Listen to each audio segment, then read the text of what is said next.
Hello, my name is Dr. Jay Singh from the Global Institute of Forensic Research. I thank you for joining me. Today we answer a question sent in to us by Dr. Richard Crowley of Patterson, New York.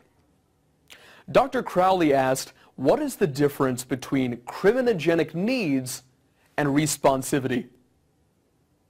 Well, with the prison population increasing in over 70% of countries worldwide, governments have increasingly turned their attention to the issue of reoffending, also known as recidivism. Although many evidence-based models have been put forth over the years to reduce recidivism rates, there's little question that the most dominant is what is currently referred to as the risk-need responsivity, or R&R model. The R&R model has three underlying principles. First is the risk principle. The idea here is to identify offenders at highest risk of recidivism and prioritize interventions for them. In other words, treat the people who need it most in order to reduce recidivism. Second is the criminogenic needs principle. The idea here is to identify the risk factors that are most likely to lead to acts of recidivism and use them as treatment targets. For example, if there are two offenders convicted of domestic violence, one who only harmed his wife when drunk and the other who harmed his wife regardless of whether he was intoxicated or not, substance use treatment should arguably be prioritized for the first man, but perhaps not the second.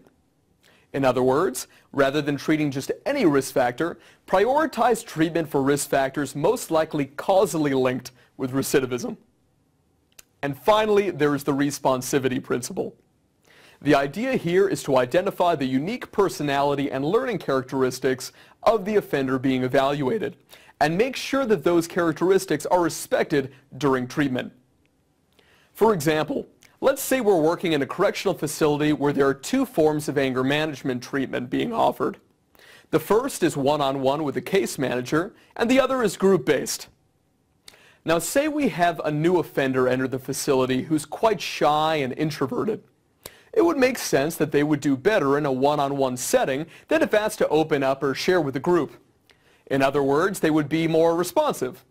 So make sure to tailor treatments to the individual client. We thank Richard for his question and invite you to send us your own questions to services@guiferinc.com.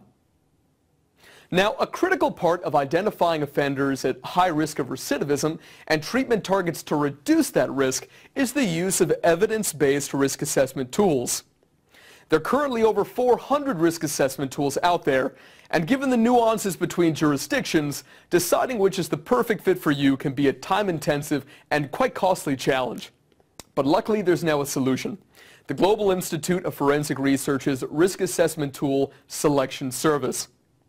After a detailed interview with your administrators and staff to establish your exact needs, our team of risk assessment specialists comprehensively search our database of these over 400 tools and find that with the best goodness of fit.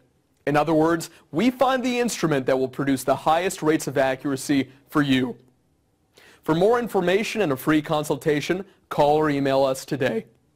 Thank you for your time, and we look forward to hearing from you shortly.